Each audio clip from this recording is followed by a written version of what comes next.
I want to welcome you to East End Books Provincetown, East End Books Ptown, on this beautiful evening where the weather is thankfully cooperating. Take a look at that view. Cannery Wharf Park, the new gorgeous waterfront park here in Provincetown. If you haven't been here yet, when you come to Ptown, take a look at this park. It's just gorgeous. And we're very happy to be out here today. And we have two spectacular people with us tonight. I wanted to just let you know a couple of quick things. One, about this event tonight and Super Gay Poems, the Stephanie Burt's book. If you're watching the live stream at any point, and I mean the live, not the recording, the live, it comes later with the live stream. If you buy the book on our website about at least 10 minutes before the event ends and want a signed copy that's to you personally versus just the author name, you can say that in the memo section and the email will come right away, and I'll check that before Stephanie leaves, and so I can get that done. Otherwise, we're going to have all the stock signed, whatever's left, with Stephanie's name, so we'll have signed copies for people afterwards. There's a change happening with Facebook. Now all videos get deleted within 30 days, so we are moving every video, so it'll be on there, our Facebook page, for 30 days. We're moving them all to our YouTube channel, which is in development, but they're on there right now. I'm putting about 10 years worth of events on there, so you can start finding them there, and we'll soon live stream directly from YouTube, and we'll leave Facebook altogether. That's coming up pretty soon. But, not everybody's on Facebook, and there's many reasons to leave Facebook, but anyway. So we've got events coming up. You can see it on our website, with the exception of a break of Monday and Tuesday. Almost every night the rest of the summer we have events. This week, on Wednesday, we have Phil Gambone, who is kind of a legend in queer circles, one of the earliest people to be published by mainstream presses, and wrote for Christopher Street and many other publications that are no longer in existence, but he's still writing for Harvard Gay Lesbian Review and a bunch of others. He has a new short story collection that's just out called Zigzag. It's short stories, and it's really wonderful. So if you happen a chance to be here, come and see him. We've tried to coax him down here, and he's finally coming, so I'm excited about that. And then I just wanted to mention that the next night, that Thursday, is Phil Mellison, who's flown in from London. Incredible new book, Florenzer. Historical novel, Leonardo da Vinci, other artists, the Medicis, murder, mayhem, sex. It's fantastic. He will be in conversation with somebody many of us know here and love, Greg Salvatore, the painter and artist. So that'll be on Thursday. All the other events you can see on our website. Take a look and come to the events this summer. So very excited to have Stephanie Burt here, who I've admired for a long time. And I was a while back a publisher of Hinga Press, and so as soon as I heard about this book coming out, I was very excited, and we're so glad that we were able to have Stephanie here with this book, and also excited because maybe she'll talk about some other things she's doing at Harvard that are exciting as well. But and then to have it work out that Liz Bradfield, who I love, who is giving a conversation with her. Liz, who we've done several events with, who's not only an esteemed poet, but writes, in nonfiction and all other areas. And Toward Antarctica is one of her beautiful books. And I didn't bring out Theorem with Antonia, and which is a beautiful book as well. So many great books that we've got them all inside the store, and you can order them all on our website. And since she lives here, we can get personalized copies. So if you want a personalized copy, just say that and I'll call Liz. But anyway, so I want to just say that I'll do it in reverse here. So Elizabeth Bradfield is the author of poetry collection Once Removed, Approaching Ice, interpretive work, and Toward Antarctica. Her poems and essays have appeared in the New Yorker, West Branch, Poetry, the Atlantic Monthly, and Orion. And her awards include a Stegner Fellowship and an Audrey Ward Prize. She works as a naturalist. Are you still doing this? Yeah, at home on Cape Cod as well as on expedition ships. Runs Broadsided Press, which we've got. I think we've got some still in here, and we have them at our store in Boston as well as there. And she teaches creative writing at Brandeis University, and she will tell us about I think, about a forthcoming book that's coming out. Now, Stephanie Burt. Stephanie is the author of 14 books of poetry and literary criticism, including super gay poems. And don't read poetry. A past judge for the Pulitzer Prize for Poetry, she served as a board member of the National Book Critics Circle, is a recipient of the Guggenheim Fellowship, and writes regularly for the New York Times Book Review, the New Yorker, London Review of Books, the New York Review of Books, Raritan, and other publications. She's the Donald P. and Katherine B. Loker Professor of English at Harvard University. You might have seen some buzz about her recent class at Harvard, where she's exploring Taylor Swift through a literary lens. Exactly the kind of fascinating cross-genre thinking she's known for. She is an esteemed scholar, poet, and critic,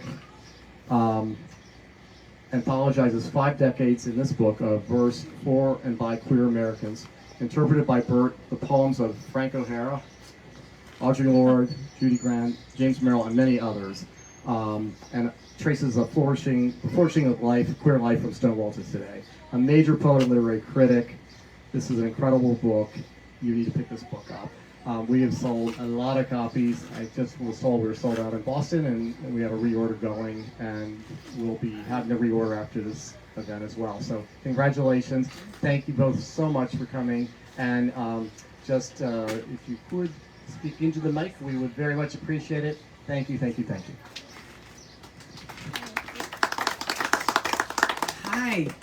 Thank you for spending your evening with us and for spending your evening at Ethan Books with Jeff and all of the people who have worked with him to make this happen. I'm sort of floored. That kind of introduction makes me feel like a truck hit me, except it's good. Like, I'm just kind of like, I don't know what to say other than thank you. And I'm really glad we can have, should I be calling you Liz in public spaces? To have Liz Bradfield, whose work I've followed for a while, out here to do this with us. And it would, I asked Liz to read a couple of her gayest poems. And then we're going to talk about the book. And I think she wants me to read poems I wrote, which, okay. But it is a super gay event for super gay poems. And we're going to mostly talk about that. And there will be time for questions. And we will wrap up fast enough for anyone who doesn't already own a super gay poems. And I would mention that yeah. we reprinted what her publicist sent us, the Super Gay Poems poster. Yeah. And so I will pull them out, and while they last, perhaps Stephanie will sign those as well for people in the audience that are here. So I'll get them when we get to the book signing part. I would be honored, and I would be remiss if I didn't mention the Harvard Press team, especially Sharmila and Amanda, the publicist. Amanda was great. Who I don't know how she does it. Literally, I don't know how she does it, but she causes people to know this book exists and be happy about it. And I just wrote it. I feel like sometimes I do these events and I feel like most of it's Amanda and the bookstore owners, like Jeff. Let's hear some Liz Bradfield poems. Sounds good. Is this gonna work? This works. Is this gonna work? Is this gonna work? Oh, There you go. You're on. okay. So, or not. So being funky, maybe Or not. Yeah, let me echo my thanks to everyone for coming out tonight. And I wasn't actually expecting to read, so it's super kind of Stephanie to ask me to share some poems. And I hate reading on my phone, but I was like, well, I guess I'll pull up this book on my phone. I have a new. Would you rather read from toward the No, these are gayer. Stuff. These Okay, are good. gayer. Okay, yay! Gayer. Super gayer and gayer. I have a new book coming out this August, titled So Far with Persia Books. And today, for those of you who live in town or are visiting, I'm sure you know it's the Blessing of the Fleet, part of the Portuguese festival. And I work on the water here in Ptown, and I love working on the water here, but often it feels like there's a real divide between dock life and street life in Provincetown. So this is a poem titled Allegiance. Each morning, before light, in season, Billy's F-150 fires up, grumbles in his drive, heads for the pier. I hear it through the small window above my bed, and when I'm out, I watch for him. Billy at the race, Billy off the Peaked Hill, Billy steaming home around the point, Billy. Thick glasses, accent, hands, wizard of fiberglass and steam box, torch and epoxy, whose loft holds all the tools, any clamp or nail you'd need, any saw or grinder, who coaches us as we fix our skiff in his garage and doesn't laugh in a mean way when we fuck up. How's my favorite whale hugger, calls Billy as I drive my Prius past his house. We call him the boat fairy, to his face. He and his wife call us the girls. We avoid politics beyond weather and fish, which we get into big time. Elbows out windows, idling. We want to make him a t-shirt, a badge, a sticker for his truck. We tell him so. Listen, we all know there are silences between us. It's okay to not speak them here. Maybe, let's see if I can find it. This is a Provincetown poem as well, titled Sissy Fists, which is the Gods and Monsters Carnival Parade a few years ago. Was that 2 years ago? Something like that? Something like that. Okay. Maybe you saw Sissy Fists as well, if you were here. Sissy Fists was my favorite costume of that year's carnival parade. Pink sateen shorts, pink boxing gloves, papier-mâché rock mounted in a small shopping cart. I could never be that witty about my burdens, not even if I tried real hard. He was gray, wiry, spine curved like he'd been taking a nap draped over a boulder. Sisyphus is such a dumb myth. The rock, the hill, pushing, repeat. Why didn't he just walk away? There must have been something serious at stake. In the parade, his laurel was of lamb's ears, his sash fixed by a gold brooch. Afterwards, we had one of our familiar arguments, and again I knew I wouldn't be the one to leave. I like the rough of granite. It keeps my palms nice and smooth. I like the way my triceps look now, after all these years.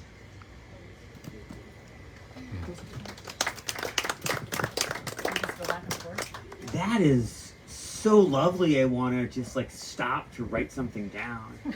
Because that, I'm completely serious.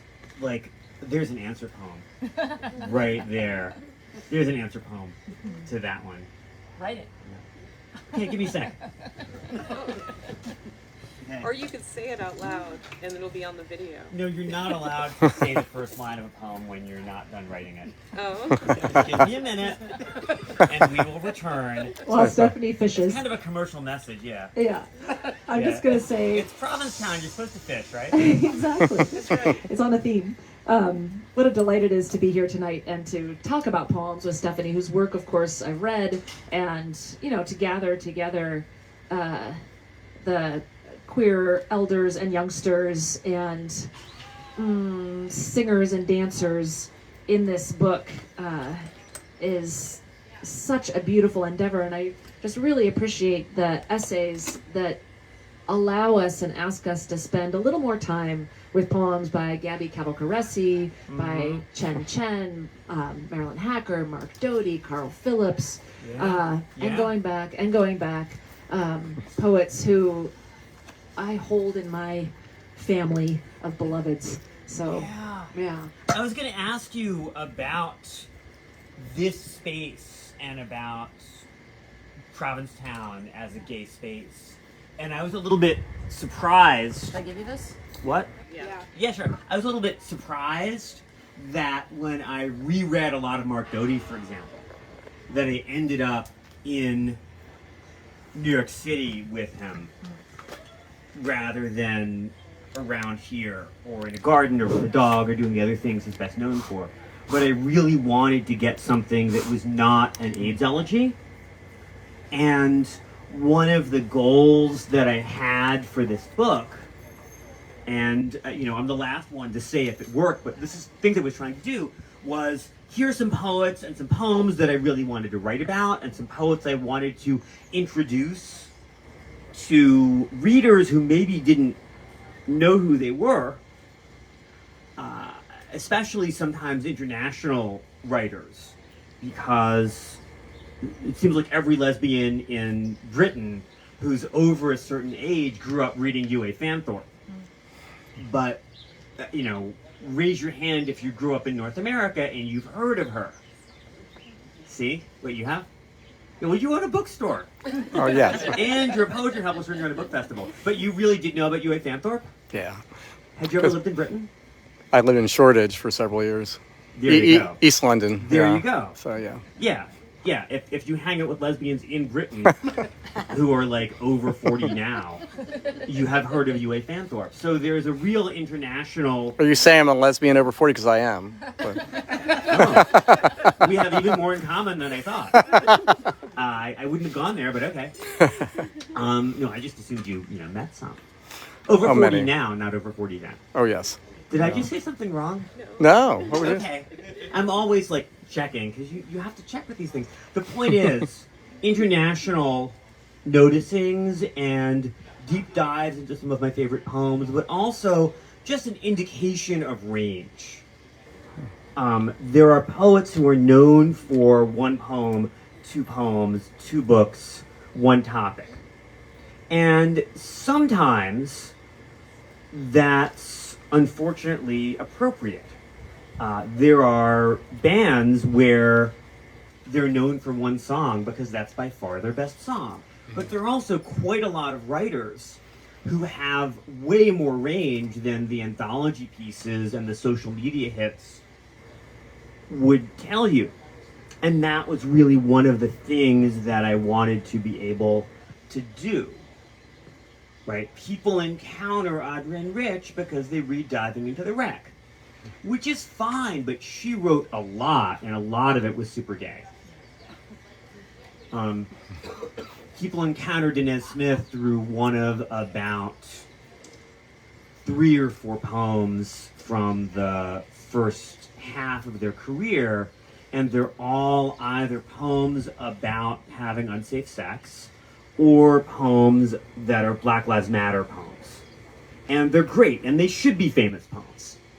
But that's quite limiting, and they have so much more range than that their last book and a half was about not wanting to be put in those boxes, especially not by non-Black readers like me. And so I was really happy to be able to go back to some of those poets, Mark Doty being another one, and say, no, wait, there's more here than that. And give people who might already know those poets' greatest hits something else to focus on. And that's even more so right now when so much queer stuff in the news is, oh, the federal government is actively trying to kill us again. I feel like we had somewhat of a reprieve from that compared to the Reagan era, when it really did seem like the people in the White House and HHS wanted us to die. And now we're back to that, and it is important to tell those people,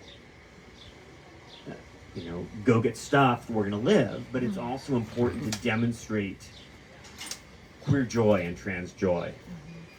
And not only are we sticking around, we're having fun.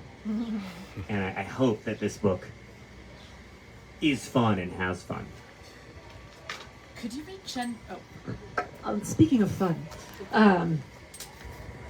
the first poets that I read coming out in the 90s in Seattle, which is where I grew up, there was an early book called, do you remember the anthology Early Ripening? It was women's poetry of blah, blah, blah. But there was a poem by Kitty Tsui called Don't Call Me Sir, Call Me Strong. And it was such a beautiful poem. And I remember screaming around campus on my bicycle with my friend Sarah and just like feeling so liberated and seen and powerful, and like what we hoped for our lives had been given words. And it was so important. And I can imagine, the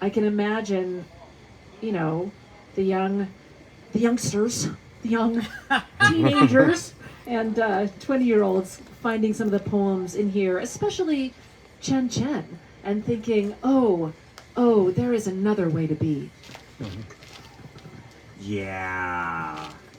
My memory of discovering poets and poems and poetry as a teen and as a, I guess, college student on the East Coast was of finding poems for the queerness and the transness of my sadness, but not finding poems or poets of queer joy that I could step into. So, obviously we have to write them. And Chen Chen is such a good example. This is somebody who I think was at Brandeis briefly. Was he one of your colleagues? Yeah, we took him on as a poet in residence at Brandeis. He grew up in Newton, Mass. Yep. Yeah. Amazing writer. Yeah, Texas and then Newton. Yes. Yeah. Yeah. And he's a weird poet to write about because he's so good. And I don't know whether I feel old or not old because there is a way that what he's doing and what he's trying to do absolutely animates the rising generation of queer writers, and a way in which it sometimes seems like cishet people of my generation and older do not get it and are baffled and are like, why do you like this? What's going on? It's almost like there's some kind of inability to hear on that frequency. And I don't know what to do, and I'm used to screaming at people about how great I think a poet is when they're just like, nah, I don't see it. But this is a poet of the rising generation of queer joy. And this is one of a number of poems from, it's only his second collection, which the collection is called Your Emergency Contact is Having an Emergency. The best possible titles. And we have it in the store. Oh, yeah. The first book is called When I Grow Up, I Want to Be a List of Further Possibilities. So good. Yeah. So this is a poem called Summer by Chen Chen.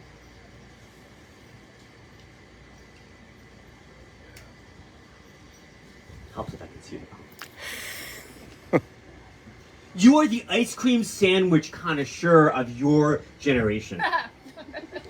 Blessed are your floral shorteralls, your deeply pink fanny pack with travel-sized lint roller just in case. Level of splendiferous in your outfit, 200. Pipes of invisible pain stemming from adolescent disasters in classrooms, locker rooms, and quite often Toyota Camrys. At least 10,000. You are not a Jigglypuff, nor yet a Wigglytuff.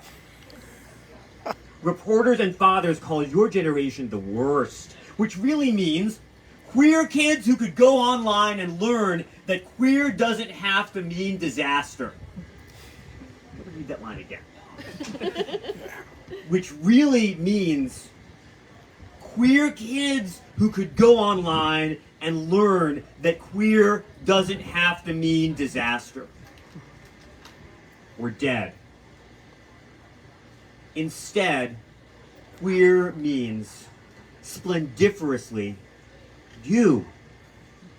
And you mean someone who knows that common flavors for ice cream sandwiches in Singapore include red bean, yam, and honeydew. Your powers are great, are growing. One day you will create an online personality quiz that also freshens the breath. The next day you will tell your father, you were wrong to say that I had to change, to make me promise I would, to make me promise and promise. Brilliant. Gotta give it up. Yeah. You really do, yeah. Yeah. Send that one to the Atlantic Monthly. Right. We're working on it. We're working on it. I think they might even mean well.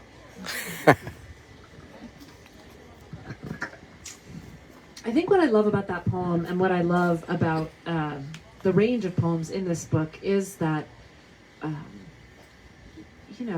we have cyborg poems and we have poems by early voices like Judy Grahn, Yeah. who is so phenomenal. those early writers after Stonewall did so much work to clear space and to make voice. And I kind of want to give a shout out to a poet not in this book too, Eloise Klein Healy, who is California based, and in the early 2000s, after, was very active in the women's movement in Los Angeles, and published beautiful books of poems, Artemis and Echo Park, etc. And in the early 2000s, she saw that the strange paradox of seeing yourself on Will and Grace meant that some of the queer spaces were disappearing because it was assumed like, it's okay, we're all here.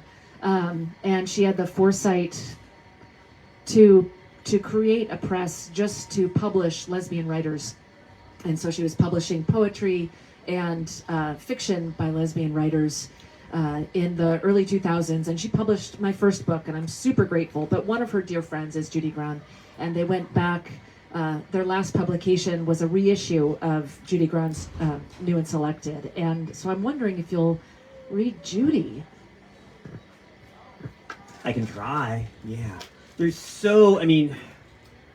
contract for this book said it was going to be 30 super gay poems, and I ended up doing a phone call with Sharmila Sen, the commissioning editor, the head of humanities, I think just the head of things at Harvard Press, and saying, we got to go for 50.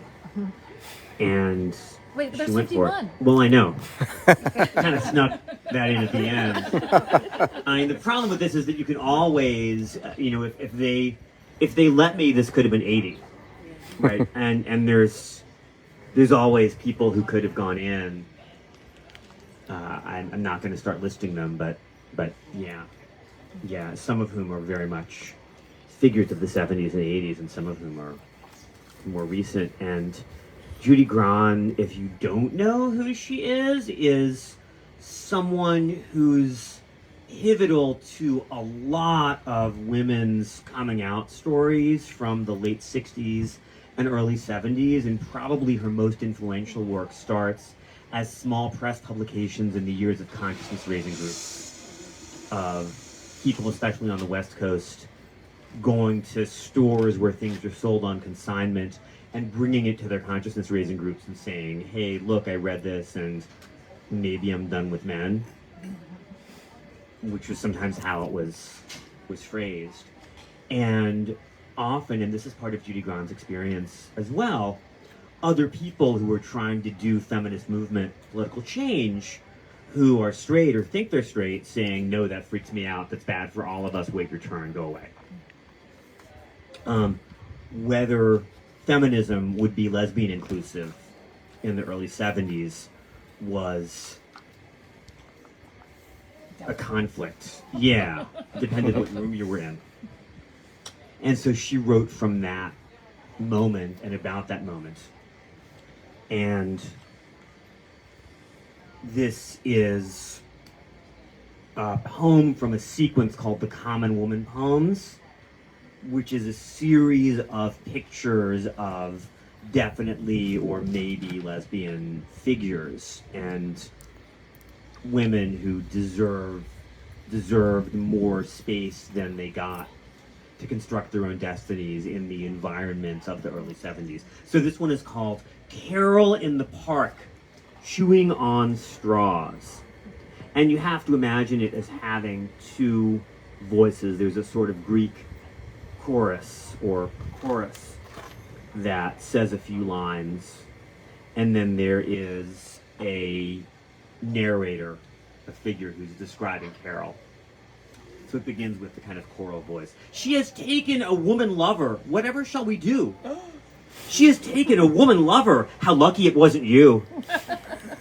And all the day through she smiles and lies and grits her teeth and pretends to be shy or weak or busy. Then she goes home and pounds her own nails, makes her own bets, and fixes her own car with her friend. She goes as far as women can go without protection from men. On weekends, she dreams of becoming a tree that dreams it is ground up and sent to the paper factory, where it lies helpless in sheets until it dreams of becoming a paper airplane and rises on its own current, where it turns into a bird, a great coasting bird that dreams of becoming more free even than that, a feather finally, or a piece of air with lightning in it. She has taken a woman lover. Whatever can we say? She walks around all day, quietly, but underneath it, she's electric. Angry energy inside a passive form. The common woman is as common as a thunderstorm. Judy Grahn, by the way, is spelled Grahn. And she wrote a wonderful memoir that includes her military service and the lesbian bar scene of Washington, D.C. in the mid-60s, and just tremendous righteous anger. And it was fun for me to read it, which I hadn't done until I realized I was going to write about her. Yeah, and the experience of getting no help whatsoever from the existing institutions built by straight passing people, and the kind of just fight me energy that is in there was simultaneously so interesting to me to read about and to see and write about in her work, and also completely alien to me. And one of the fun things about putting this book together is that there are poets where I really see myself in what they're writing about, where I feel like I'm the target audience and they're writing about things I've gone through. People like Trace Peterson, who is so funny about the medicalization of transness. Really one of the funniest poems I know. And then poets where just, I am learning about the inner life and the aesthetic embodiment in words of the inner life and the biography, the outer life, of someone whose experience looks nothing like mine. Judy Grahn is one such person. Essex Hemphill, of course, is another. Essex Hemphill's poems, by the way, are newly available if you want to go read him. I believe that New Directions has done an Essex Hemphill reader after who knows how long trying to get the rights. If you ever worked with rights and estates, my condolences. But Essex Hemphill is the first and in some ways best known African American poet from the age of the HIV/AIDS crisis. And those were his topics. And an essayist and a musician and a filmmaker and a very important poet who, like so many voices from those days, left us way too soon. And his work was quite hard to get for decades. And reading all of Essex Hemphill, which I think I have done, there's honestly not that much of it, was such a revelation for me. I'm from Washington, D.C., so I knew some of those street addresses. I, too, have taken a bus all the way up 16th Street, but not for the same reasons. And I just learned so much about living there and then the way that he could. I'm kind of digressing, and I want Liz to get to ask another question, and I want to stop talking. Well, but now I want to hear you. Well, I was thinking about that connection between Chen Chen and Judy Grahn and the humor there and that flight that happens, which is so delightful. But now I want to hear you read Trace Peterson, because you mentioned that poem and its influence on you and the joy of that poem. Okay, it's really fun. It's a bit long. Trace herself has been an influence on me in a lot of ways, and she's got a new poetry book coming out, I think next year, and you should all look for it. She's just so much fun and such a good critic and scholar as well, and I recommend that you seek out her work. It is a fairly long poem. Are you sure you want to hear me read the whole thing? I'm gonna leave it to you. I mean... We're here to hear. Okay. I'm gonna see if I can make the jokes land. And where does it go? What did I put in this book? There's so many things. Maybe you'll talk a little bit about the essays too, maybe after you read the book. I mean, the essays are they're me explaining what I like about the poems, and some of them, for the poems that are more confusing, are here's what the heck it's trying to do. And some of them are historical background, here's what the references are. Some of them are literary history, here's how these kinds of rhymes work. Here's the tradition in which this person is working. Some of them are biographical. If you know what James Merrill was doing in Greece, it's kind of fun to connect that to the poem that he wrote about the guy who briefly became his main squeeze in Greece. Okay, here we go. I've never read this poem aloud before. I've heard Trace read it. Fun. Okay. And so I guess I'll give you a little bit of what's in the essay, which is that the first 1, 2, 3, 4, 5 drugs named. These are the name that you would give your pharmacist or your primary care provider, are real drugs that trans girls take. And figuring out what drugs are correct for you if you're doing medical transition is a whole thing. Some of them, of course, are drugs that cis people and non-binary people also take. And figuring out what the relationship is among the medical system and individual drugs, and your sense of your own body and your sense of who you are, especially if you're transitioning as an adult and you had, lovely or miserable first 10, 20, 30, 40 years of your life, not living in your body. It's a lot. And the first few paragraphs or stanzas, because this is a prose poem with small stanzas, could easily be the beginning of a personal essay. They could all be literally true about literal drugs. Then the poem goes off the rails a bit. And there's a part that has some visual poetry in it, which I'm going to have to do with gestures. It's got a lot of periods in between the phrases, which is something I think Trace learned to do from the cis poet, as far as I know, Chelsea Minnis, who popularized that kind of visual gimmick in the 20 teens. And, okay, we're gonna try. The other thing that you want to know is that Thomas Chatterton was a late 18th century poet who pretended to be a grown-up, long-dead medieval poet, forged works, wrote as a fake medieval poet beautifully and very well, and took his life when the forgery was revealed very young. Okay, are we doing this? I think we're doing it. We're doing this? Okay. Tell us when we've exhausted your time and your patience, because the last thing you want in a bookstore reading is a reading that goes long, because then people don't buy the books. And we want you to buy, for example, Towards Antarctica by Elizabeth Bradfield.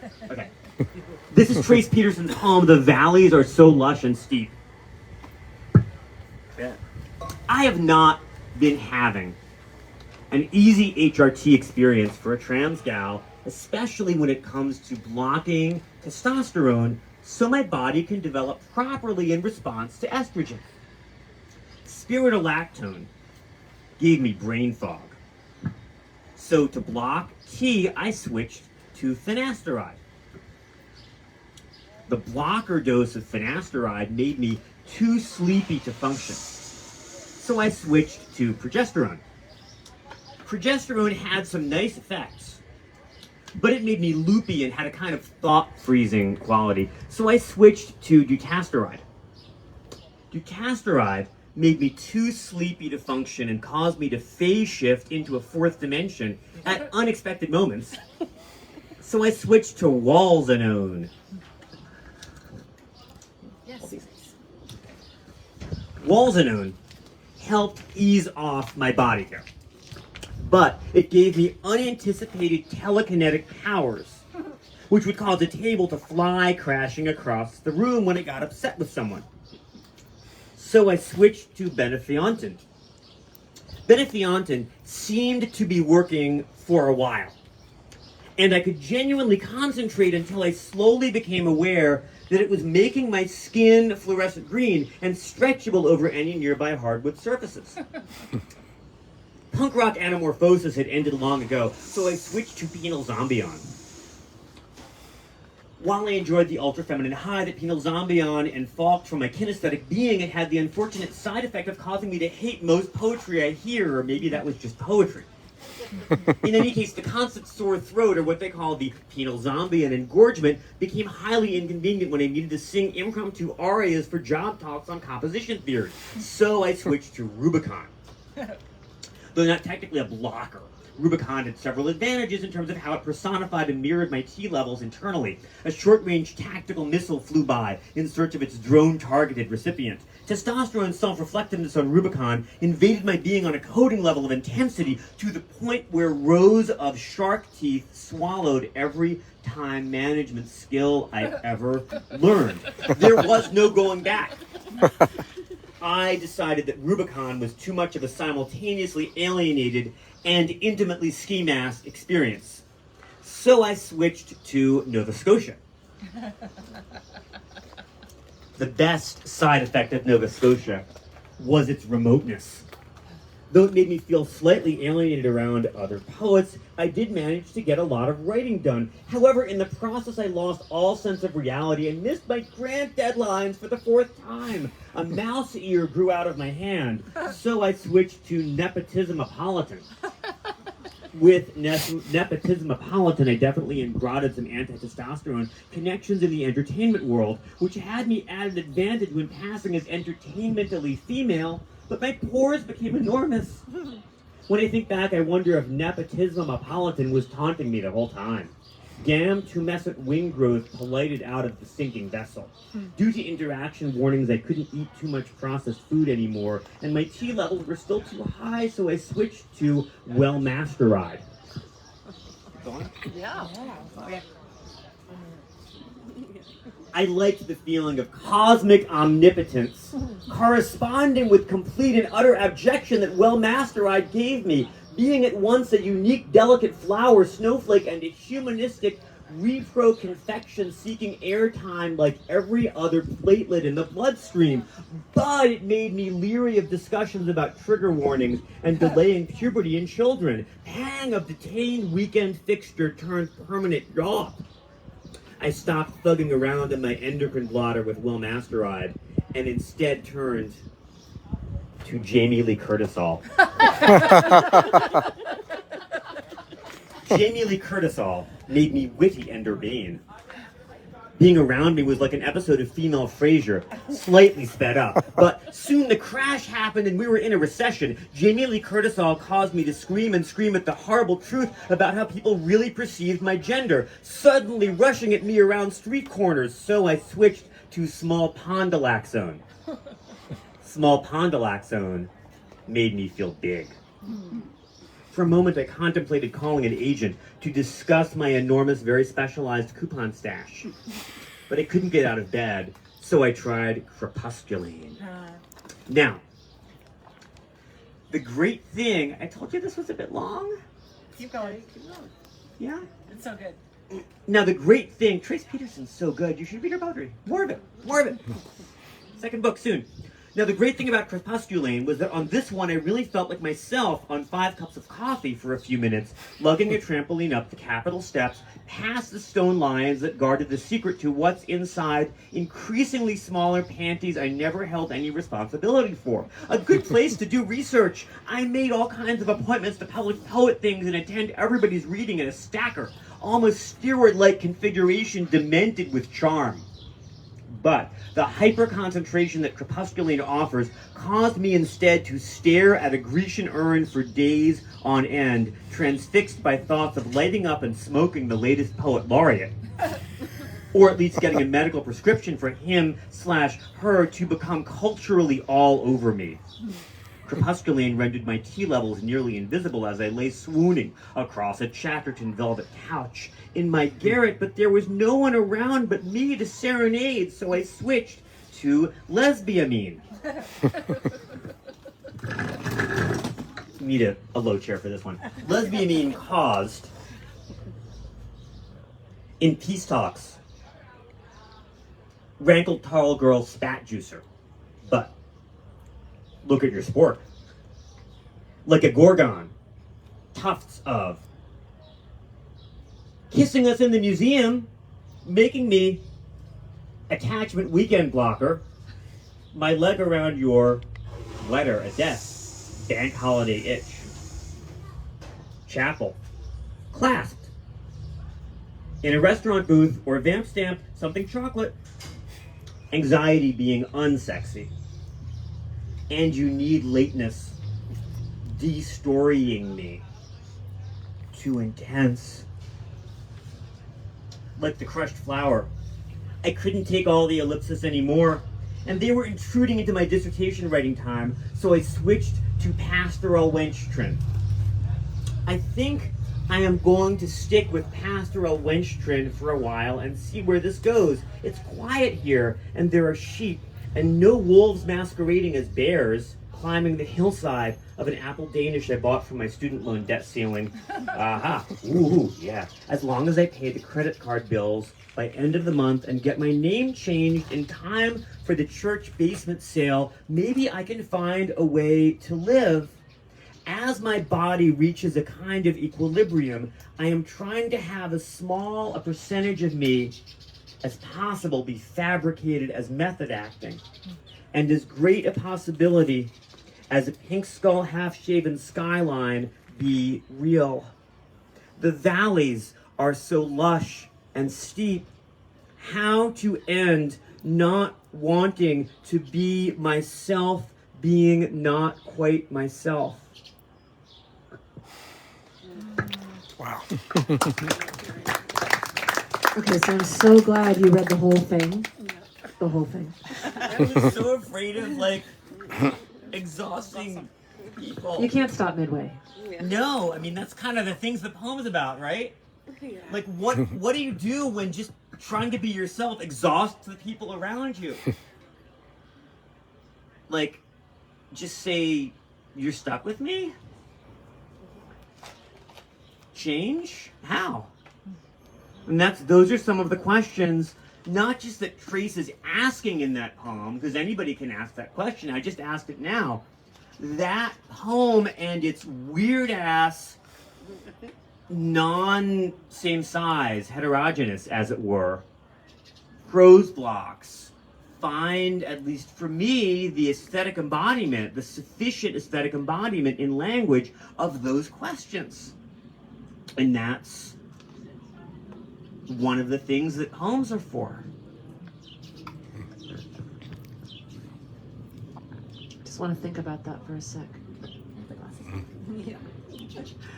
It's amazing. I mean, I hadn't really thought about all the humor that's in this book. And I know in the introduction to the book, you talk a little bit about queer time and time circling around and understanding time differently if you're queer, understanding the milestones of your life differently, needing to remap significant moments to maybe undo significant moments and or redo. Yeah.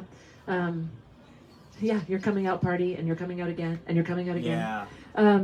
But I also wonder a little bit, I mean, camp has always been part of gay humor in particular, and there's a campiness in some of this, but I'm wondering what, in working on this book, where you've seen humor surprise you, or the work humor is doing surprise you in super gay poems.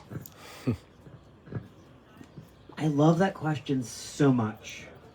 And if you want to read a lot about humor in contemporary American poetry, I want to refer you to one of my favorite straight people, Rachel Truesdale, Trousdale, who has written both a very funny book of her own poems, which Robert Pinsky picked for a giant prize that came out early this year, and a monograph about humor in contemporary poetry.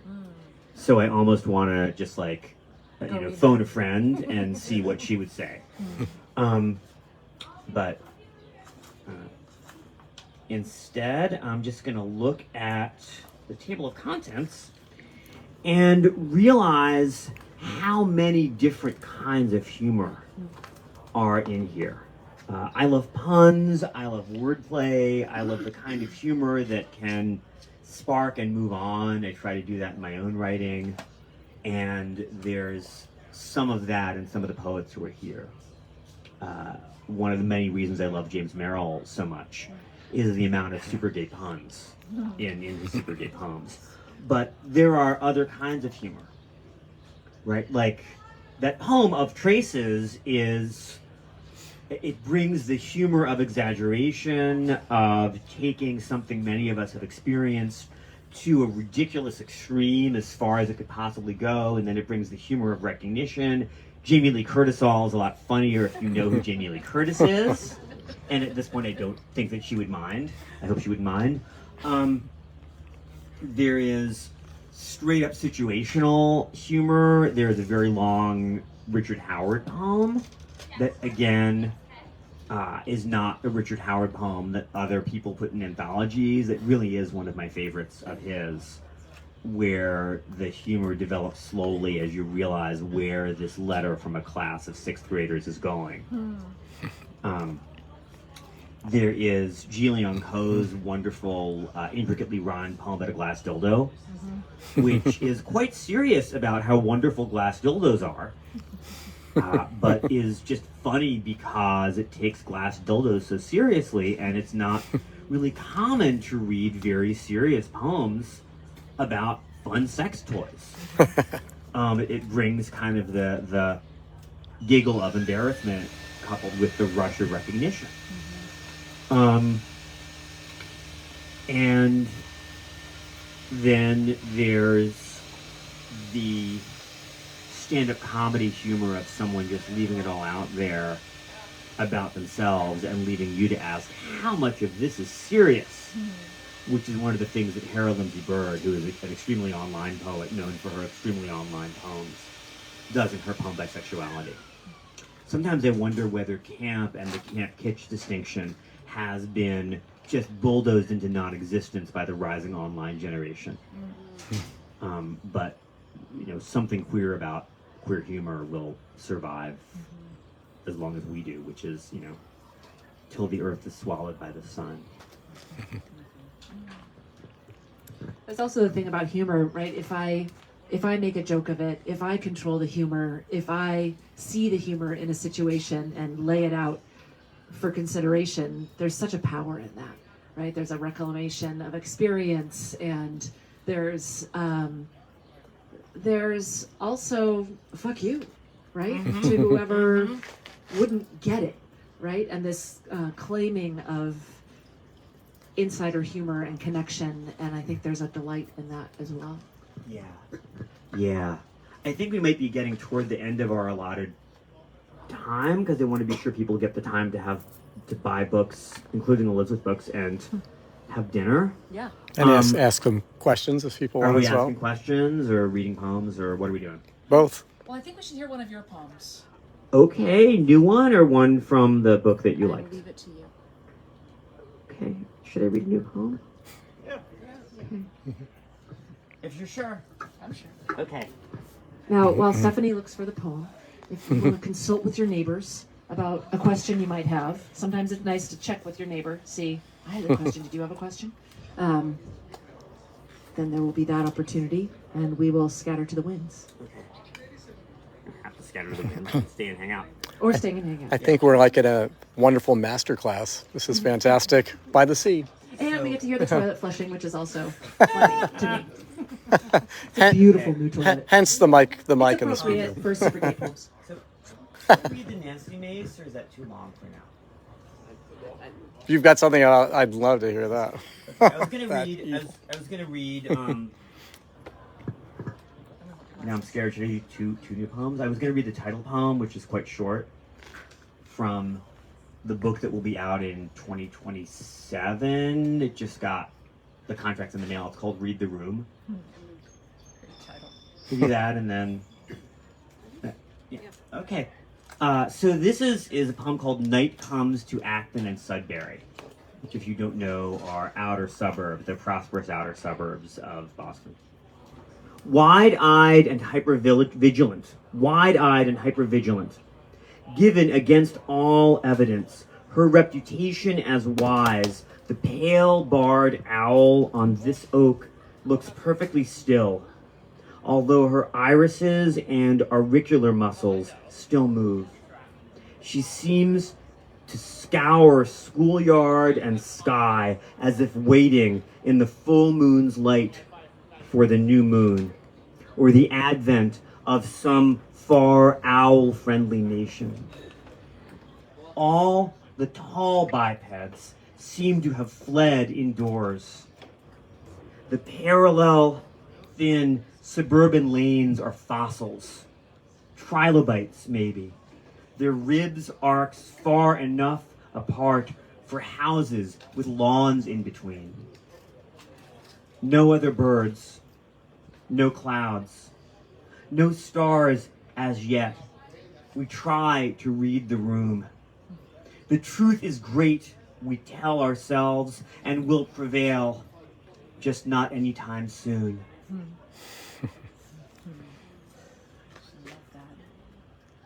Can we stop there and go to questions? Let's do it. Yeah. Does anyone have any questions? Could you repeat it or summarize it? Thank you. Sure. I knew some poems that had to be in there.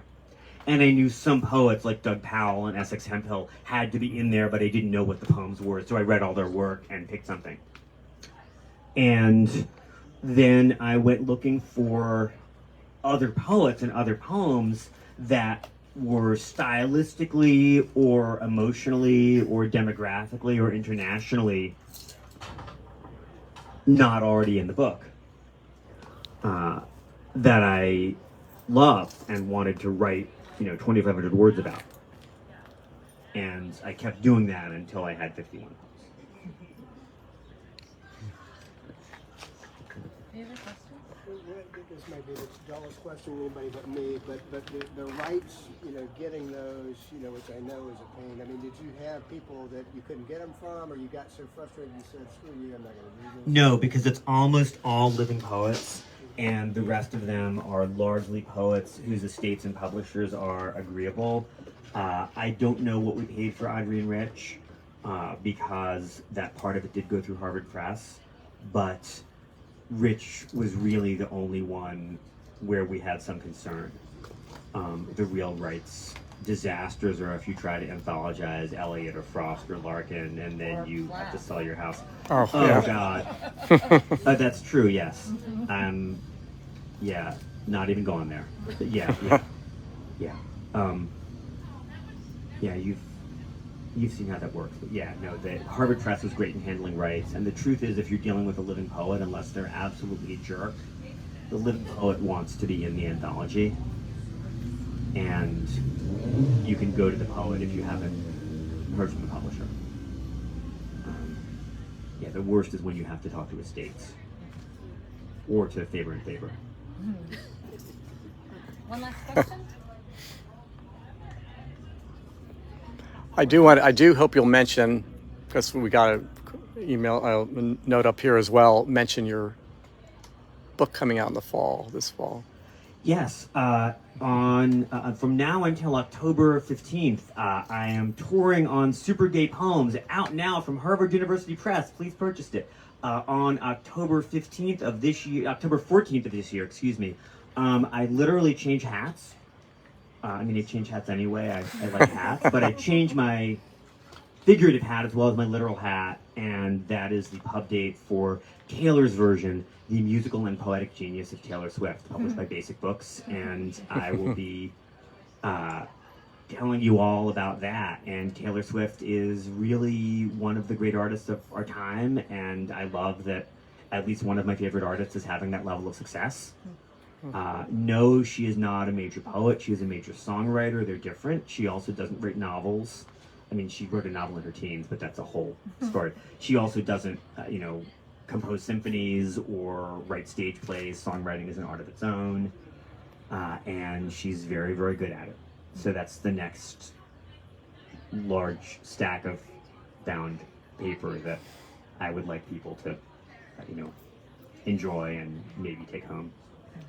But right now we are being super gay. And we're so glad you're here for the closing out of Pride Month.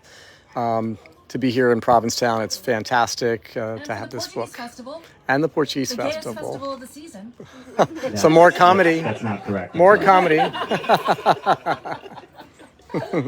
I mean, I have to say, Mark Mushton, after watching this performance live, because I've seen Stephanie online, festival.